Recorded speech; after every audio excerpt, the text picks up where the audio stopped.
हम वीडियो का second part शुरू करते हैं। हमने यहाँ तक पढ़ लिया था अवकलज के अनुप्रयोग तक।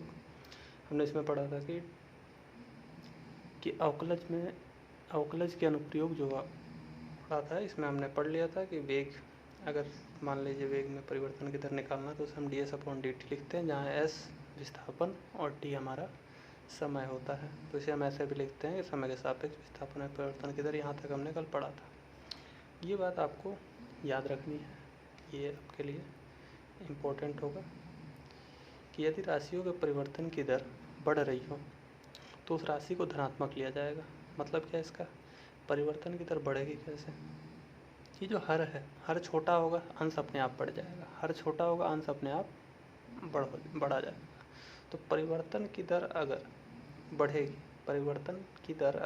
बढ़ेगी तो इसका मतलब है कि हर क्या है, x क्या है, x छोटा हो रहा है, x छोटा हो रहा है और y बढ़ रहा है, इसे हम कहेंगे। अगर ऐसी कंडीशन किसी भी राशि में होती है, राशि का मतलब हो गया यहाँ पे वेग हो गया, विस्थापन हो गया, बल हो गया, आयतन हो गया, क्षेत्रफल हो गया, परिमाप हो गया, इसे हम राशि कहेंगे। तो ऐसी कोई भी राशि है जिसमें परिवर्तन हो रहा है, और परिवर्तन हो भी रहा है तो परिवर्तन साथ साथ बढ़ भी रहा हो, परिवर्तन बढ़ रहा हो, सिर्फ परिवर्तन ही नहीं, परिवर्तन बढ़ भी रहा हो सकारात्मक दिशा में, तो हम उसे धनात्मक लेते हैं। इसी चीज़ को हमने यहाँ लिखा भी है कि dy/dx अगर है मान लीजिए, तो उसमें x के सापेक्ष y का मान बढ़ रहा है। सेम ऐसे ही अगर उल्टा केस हो जाए कि यदि राशियों के परिवर्तन की दर घट रही है तो हम उसे ऋणात्मक ले लेते हैं। इसका मतलब यही है कि अगर dy/dx में x के सापेक्ष y का मान क्या है, घट रहा है, मतलब क्या है, अब ऊपर वाला मान जो है, ऊपर का मान क्या है, छोटा हो रहा है, ऊपर का मान जो है वो क्या हो रहा है, छोटा हो रहा है, और नीचे का मान क्या है, बड़ा होता चला जा रहा है। तो ऐसे जो वैल्यू आएगी राशि की वो कैसी आएगी, छोटी आएगी, इसीलिए हम इसे कहेंगे ऋणात्मक हो रहा है। तो जब अगर यदि क्वेश्चन में हमें दिया भी हो कि राशि में परिवर्तन घट रहा है, राशि में हुआ परिवर्तन घट रहा है, तो हम वहाँ पे अपने आप माइनस का सिंबल लगा लेंगे। और यदि उसमें सिर्फ इतना लिखा है कि परिवर्तन की दर से बढ़ रहा है, अगर बढ़ रहा है तो वो प्लस के सिंबल के साथ लिखा जाएगा, और यदि घट रहा है तो माइनस के सिंबल के साथ लिखा जाएगा। अब कुछ क्वेश्चंस करते हैं। कल ये क्वेश्चंस आपको कराए थे, आज कुछ नए क्वेश्चन से हम शुरू करते हैं। ये हमारा फर्स्ट क्वेश्चन जो है, ये आपके एनसीईआरटी का एग्जाम्पल ही है। पहला क्वेश्चन देखिए, लिखा है एक स्थिर झील में एक पत्थर डाला जाता है और तरंगे वृत्त में 4 सेंटीमीटर पर सेकंड की गति से चलती हैं। यानी यहाँ आपको दिया गया है, सबसे पहले ये आप समझेंगे दिया क्या है। तो 4 सेंटीमीटर पर सेकंड यानी ये विस्थापन होगा, और समय दिया, मतलब ds/dt हम लिख सकते हैं। इस गति से तरंग बढ़ रहा है, ये दिया हमें 4 सेंटीमीटर पर सेकंड, अर्थात हमें क्या दिया है, वेग दिया है, हमें गति दी हुई है, ये भी क्या है, गति। ठीक, आगे लिखा है जब वृत्ताकार तरंगों की त्रिज्या 10 सेंटीमीटर है तो उस क्षण घिरा हुआ क्षेत्रफल कितनी तेजी से बढ़ रहा है। यानी हमें यहाँ पे त्रिज्या भी दी है, त्रिज्या दी है हमें 10 सेंटीमीटर। तो पूछा गया है कि उस क्षण घिरा हुआ क्षेत्रफल कितनी तेजी से बढ़ रहा है। तो हम इसे अगर सॉल्व करना चाहें, क्षेत्रफल की बात पूछा, तो क्षेत्रफल क्या है, यहाँ वृत्त की बात है। तो वृत्त का क्षेत्रफल यदि a माना क्षेत्रफल a हो, तो हम अगर dA/dt निकालें, dA/dt निकालें। अब एक चीज़ देखिएगा, ये यहाँ पे आपको थोड़ा सा ध्यान देना होगा कि जहाँ पे हमने विस्थापन लिया है, यहाँ पे हमने विस्थापन लिया है s, यहाँ पे विस्थापन हम s न लेके क्या लेंगे, यहाँ पे हम विस्थापन s न लेके क्या लेंगे, r लेंगे। अब ऐसा क्यों करेंगे, देखिए r इसलिए लेंगे क्योंकि हमारा जो तरंग है वो कैसा बन रहा है, वृत्त के आकार में, और वृत्त में विस्थापन अगर होगा तो किसके अनुदिश होगा, त्रिज्या के अनुदिश होगा। तो इसीलिए ऐसे क्वेश्चंस में जहाँ आपको लगेगा कि विस्थापन होगा, इसीलिए मैंने पहले लिखा था कि विस्थापन होगा, तो जहाँ आपको लगेगा कि विस्थापन होगा वहाँ पे क्या है, अगर वृत्ताकार है तो आप हमेशा वहाँ पे क्या लेंगे, उसकी त्रिज्या लेंगे, ये हमें ध्यान रखना है। तो dA/dt बराबर हम क्या लिख सकते हैं, हम इसे ऐसे लिख सकते हैं, dA/dt एक ही जगह हम लिख सकते हैं πr², क्योंकि वृत्त का क्षेत्रफल होता है πr²। इसके बाद से हम इसे अगर सॉल्व करें तो D upon D T, pi R square, इसमें से पाई हमारा कांस्टेंट टर्म है तो हम इसे लिख सकते हैं 2 पाई आर इंटू आर के सापेक्ष किया हमने तो हमें ये भी लिखना होगा D R upon D T. ठीक है, इसके बाद हम आगे करते हैं इसे, तो ये डी अपॉन डी टी यहाँ भी और डी अपॉन डी टी यहाँ भी। इसके आगे हम करते हैं तो वैल्यू पुट करेंगे 2 पाई इंटू आर की जगह हमें कितना दिया, आर दिया हमें 10 सेंटीमीटर और D R upon D T की वैल्यू हमें 4 दी है, तो हम इसे मल्टीप्लाई करते हैं तो हमें ये मिल जाएगा 80 पाई। अब ए क्या है, एरिया, क्षेत्रफल को हम सेंटीमीटर स्क्वायर और समय को हम सेकंड से लिखेंगे, तो इसकी यूनिट भी लिखना ज़रूरी है। यह हमारा आंसर हो गया। फिर एक क्वेश्चन सेम इसी से थोड़ा सा मिलता जुलता है, और ये क्वेश्चन ये है, हमारे दिया हुआ है कि किसी आयत की लंबाई x 3 सेंटीमीटर पर मिनट की दर से घट रही है। अब एक आयत दिया है, उसकी लंबाई दी है आपको, ये सपोज करें आप आयत है, तो आयत की लंबाई आपको x और तो चौड़ाई आपको y दिया हुआ है। लिखा है कि आयत की लंबाई x 3 सेंटीमीटर पर मिनट की दर से घट रही है, अर्थात dx अपॉन dt दिया है आपको 3 सेंटीमीटर पर मिनट, और साथ में दिया है चौड़ाई 2 सेंटीमीटर पर मिनट, अर्थात dy अपॉन dt दिया है 2 सेंटीमीटर पर मिनट की दर से घट रही है। अब यहाँ पे देखिए ये बढ़ रही है और ये घट रही है। यहाँ देखिए आयत की लंबाई क्या है, x जो है इतनी सेंटीमीटर दर से घट रही है। अब घट रही है तो अभी हमने पीछे पढ़ा था कि अगर घट रही होगी तो हम क्या लेंगे, ऋणात्मक सिंबल अपनी तरफ से ले लेंगे, और यहाँ पे देखेंगे तो बढ़ रही है तो यहाँ प्लस का सिंबल रहेगा। x और y के मान दिए हैं आपके लिए, x बराबर दिया है 10 सेंटीमीटर और y बराबर आपको दिया है 6 सेंटीमीटर। तब आयत के परिमाप और क्षेत्रफल में परिवर्तन की दर ज्ञात कीजिए। अब यहाँ पे आप मान लीजिए, मानो आयत का परिमाप और क्षेत्रफल, आयत का परिमाप p व क्षेत्रफल a है। ठीक, अब यहाँ पे हम सबसे पहले परिमाप की बात करते हैं, पहले बात करते हैं परिमाप की। तो आयत के परिमाप में परिवर्तन, आयत के परिमाप में परिवर्तन,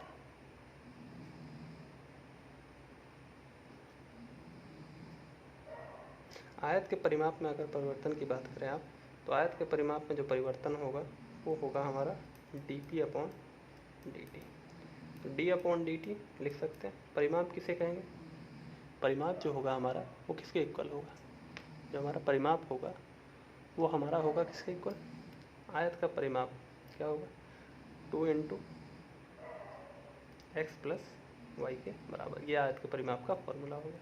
2 यहाँ कांस्टेंट टर्म है तो हम इसे बाहर लिख लेंगे, तो ये हमारा हो जाएगा dp अपॉन dt बराबर 2 dx upon dt plus dy upon dt। अब dx अपॉन dt और dy अपॉन dt की हमें वैल्यू गिवन है, तो dp अपॉन dt इक्वल लिख लेंगे हम 2 dx अपॉन dt कितना दिया है -3 प्लस में dy अपॉन dt दिया है +2, माइनस प्लस माइनस और 2 से हम मल्टीप्लाई कर देंगे तो हमारा ये आ जाएगा -2 सेंटीमीटर पर मिनट। ये हमारा आंसर हो गया। परिमाप इस तरह से हमें क्या है, नकारात्मक आया है, अर्थात परिमाप क्या होगा, परिमाप घट रहा है इस तरह से। दूसरे में हमसे पूछा था क्षेत्रफल के बारे में भी। क्षेत्रफल अगर हम निकालें तो इसी आयत के क्षेत्रफल में परिवर्तन, आयत के क्षेत्रफल में परिवर्तन, क्षेत्रफल में अगर परिवर्तन की बात करें हम, क्षेत्रफल में परिवर्तन जो होगा वो dA अपॉन dt के इक्वल होगा, और आयत का क्षेत्रफल जो होता है वो होता है लंबाई गुणे चौड़ाई। तो यहाँ पे हम जब अवकलन करेंगे तो अवकलन हमारा कैसा आ जाएगा, देखिए यहाँ पे आप चाहें तो प्रोडक्ट मेथड लगा सकते हैं, गुणनफल विधि यहाँ पे लगाएंगे तो x बाहर, या आप कुछ इस तरीके से लिखेंगे dA अपॉन dt बराबर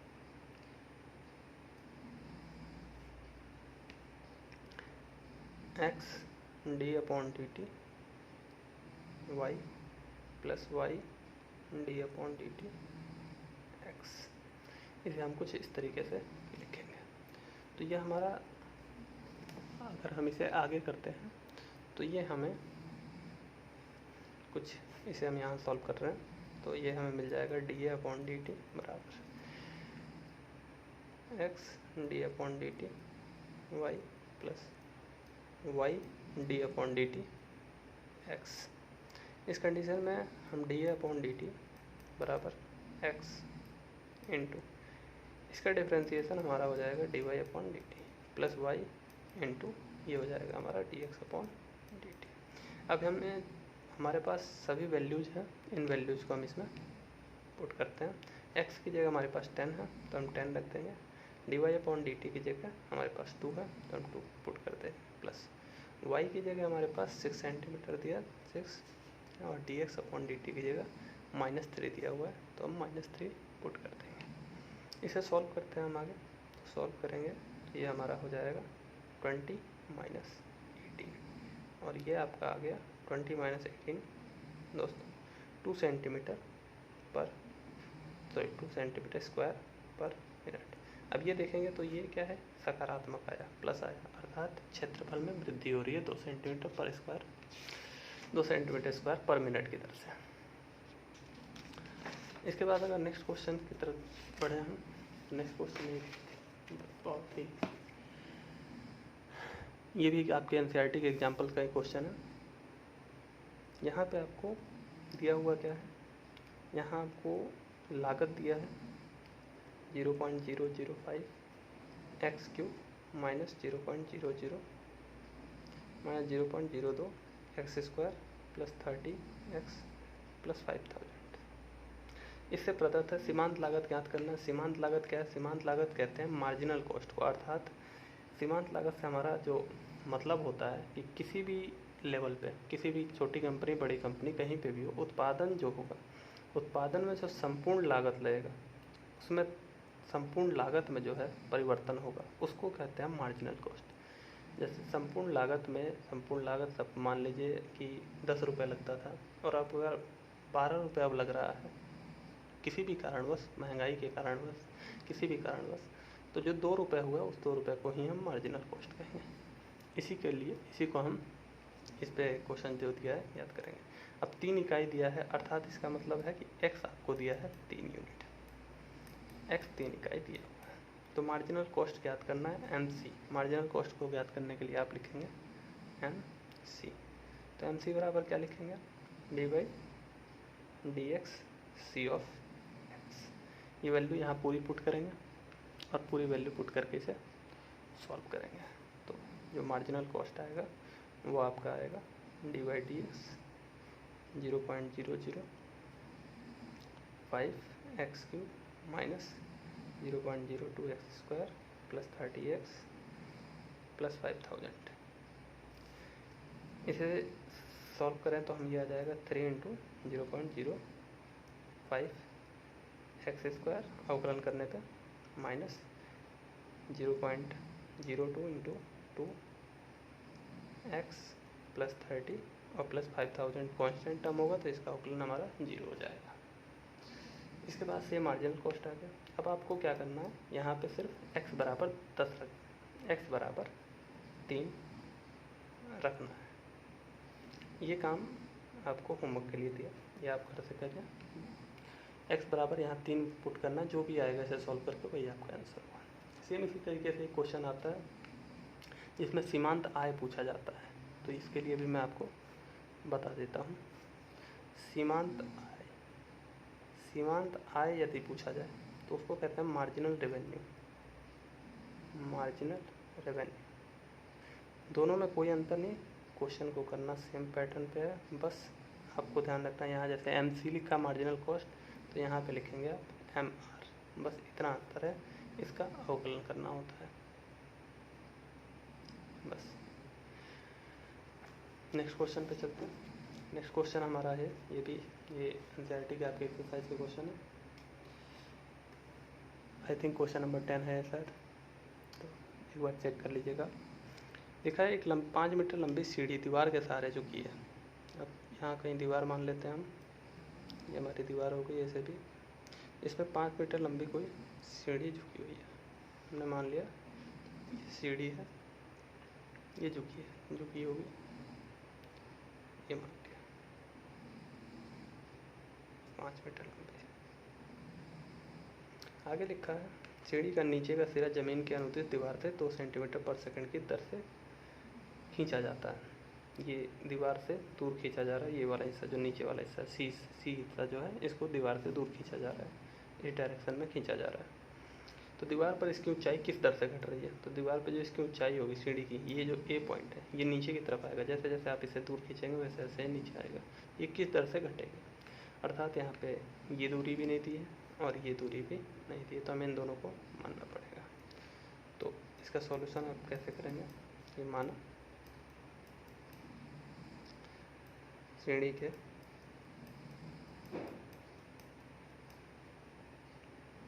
नीचे सिरे से दीवार की दूरी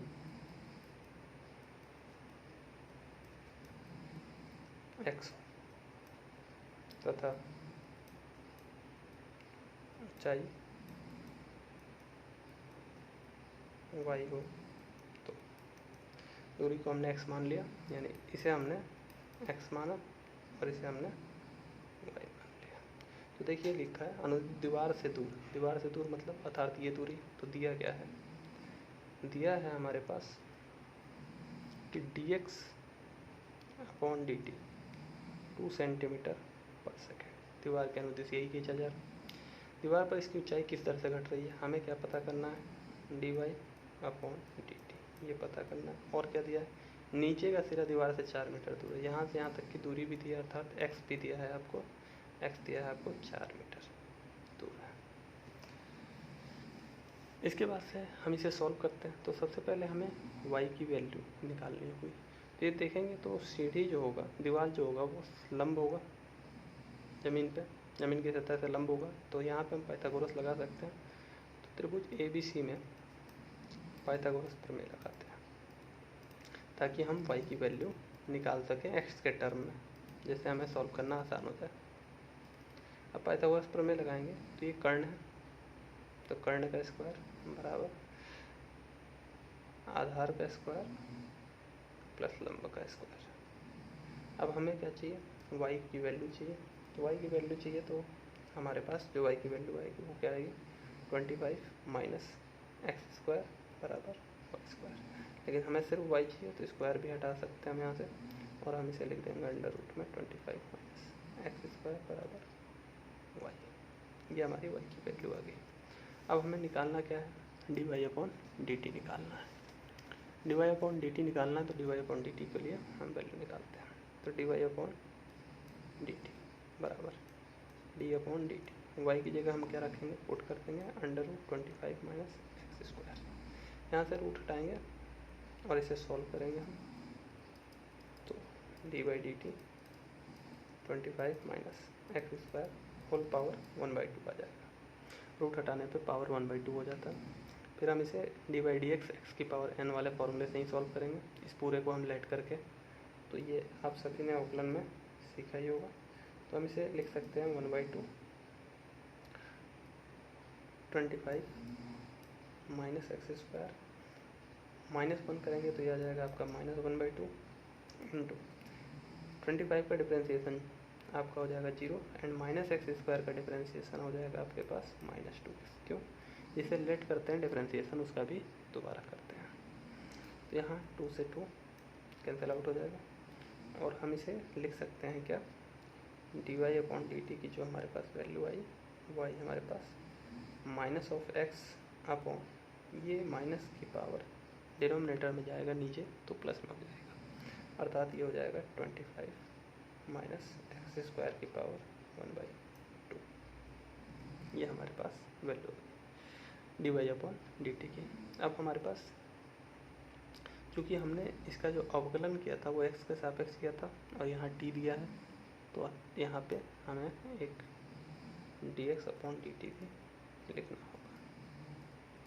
अब हम यहाँ पे वैल्यू पुट करेंगे और इसके बाद से इसे सॉल्व कर देंगे। वैल्यू पुट करेंगे, वैल्यू पुट करने के बाद सॉल्व कर लेंगे। देखिए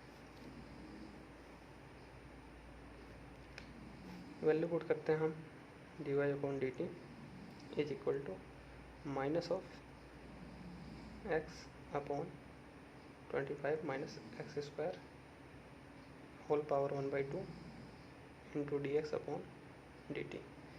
अब इस वैल्यू को सॉल्व करते टाइम हम देखेंगे D Y upon D T minus X की जगह -4 हम पुट कर सकते हैं, और यहाँ 25 माइनस एक्स स्क्वायर अर्थात 4 का स्क्वायर और होल पावर 1/2 पहले से लिखना है, and D x upon D T की जगह हम क्या पुट करते हैं 2 सेंटीमीटर पुट कर देंगे। तो यहाँ से हम इसे सॉल्व करते हैं तो ये हो गया हमारा D Y upon D T is equal to minus में 4 अपॉन 4 टू जा 4 इंटू 2, इसकी मल्टीप्लाई करें 25 माइनस 4 का स्क्वायर 16, 25 माइनस 16 आपका होता है 9। तो हम इसे लिख सकते हैं 9 की पावर 1/2, और 9 की पावर 1/2 को हम लिख सकते हैं D Y upon D T बराबर ये हो जाएगा माइनस ऑफ 8 अपॉन 3 का स्क्वायर और होल पावर 1/2। पावर से पावर 2 से 2 कैंसिल हो जाएगा, तो हमारे पास जो वैल्यू बचेगी वो बचेगी -8 अपॉन 3। तो D Y upon D T जो फाइनल वैल्यू आई वो आया -8 अपॉन 3 या सेंटीमीटर पर सेकेंड। नेगेटिव वैल्यू है अर्थात जो ऊंचाई है वो इस तरह से घट रही है। देखिए क्वेश्चन में पूछा भी है कि ऊंचाई किस तरह से घट रही है, इसीलिए वैल्यू भी हमारी कितना आई है नेगेटिव आई है।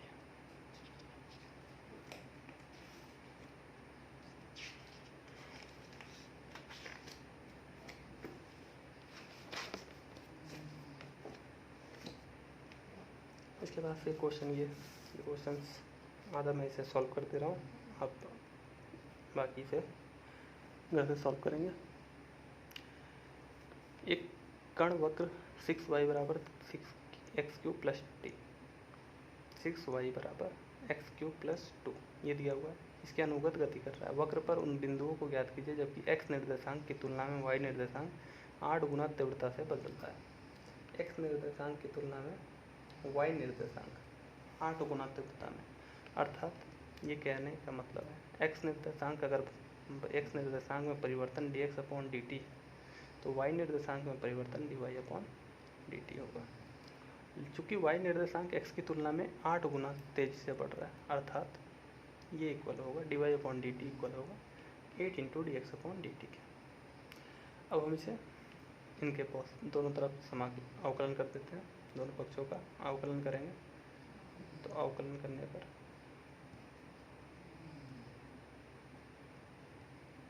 अवकलन करते हैं अगर इसका, तो हमारा जो अवकलन है वो आएगा 6 into D Y upon D T equal D by D T x³ plus D by D T 2, ये हो जाएगा 6 D Y upon D T बराबर डी बाई डी टी। इसे हम क्या लिख सकते हैं, इसे हम लिखेंगे 3x² into D x upon D t plus ये डी टी 0 हो जाएगा। हम इसे आगे सॉल्व करें तो 6 D Y upon D T की जगह पर हम ये हम प्लेस कर सकते हैं 8 d x upon D t. हम प्लेस कर देते हैं इसे 6 into 8 d x upon D T is equal to 3x² d x upon D t. ये d x upon D t से ये d x upon D t cancel out हो जाएगा, और 3 से 6 कैंसिल आउट हो जाएगा, 3 टू जा 6। तो ये हमारा बचेगा 8 टू जा 16 इक्वल होगा x² के। तो जो x होगा वो हमारा इक्वल होगा ±4 के। तो चूँकि हमसे पूछा क्या था, हमसे x की निर्देशांक हमसे बिंदु पूछे थे, तो बिंदु हमें क्या करेंगे, हम 6y बराबर x³ प्लस 2 इसमें हम बारी बारी से एक बार x बराबर +4 और सेम इसी इक्वेशन में 6y बराबर x³ प्लस 2 इसमें x बराबर -4 रखेंगे। ये दोनों वैल्यू रखने पे हमारे पास दो बिंदु आ जाएंगे, x और y के निर्देशांक वही होंगे। इसके पश्चात आगे बढ़ते हैं। तो ये नेक्स्ट क्वेश्चन हमारे पास है। नेक्स्ट क्वेश्चन जो है वो ये है, एक पाइप से रेत 12 सेंटीमीटर क्यूब पर सेकंड की दर से गिर रहा है। ये क्यूब लगा हुआ है, अर्थात ये आयतन दिया है। तो मतलब ये दिया हुआ है dV/dt 12 सेंटीमीटर क्यूब पर सेकंड। जो भी दिया है उसे लिख लेते हैं। फिर लिखा है, गिरती रेत जमीन पर एक ऐसा शंकु बनाती है। शंकु आप सभी को याद हो, शंकु कुछ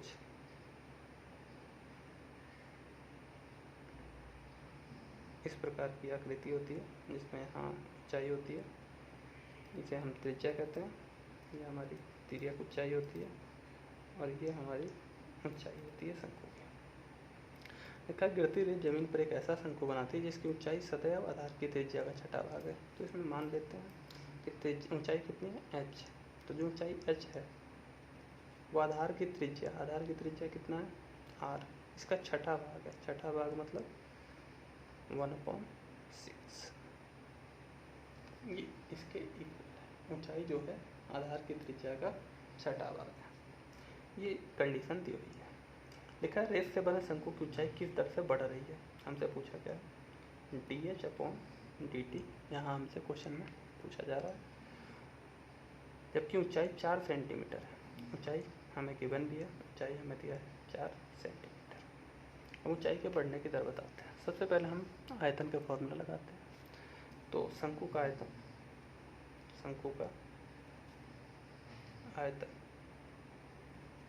तो V बराबर 1/3 पाई r स्क्वायर h होता है। अब हम इसके दोनों तरफ अवकलन करते हैं, दोनों पक्षों का अवकलन करने पर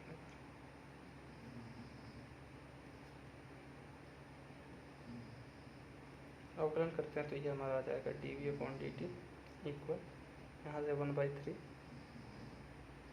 पाई। हम यहाँ से value d/dt r square h, हम r की जगह पे यहाँ से देखें आप तो r की जगह पे हम 6h लिख सकते हैं, क्योंकि ऊंचाई के संदर्भ में सब कुछ याद करना है। तो त्रिज्या को हम रिमूव कर सकते हैं यहाँ से, r इक्वल 6h लिख कर।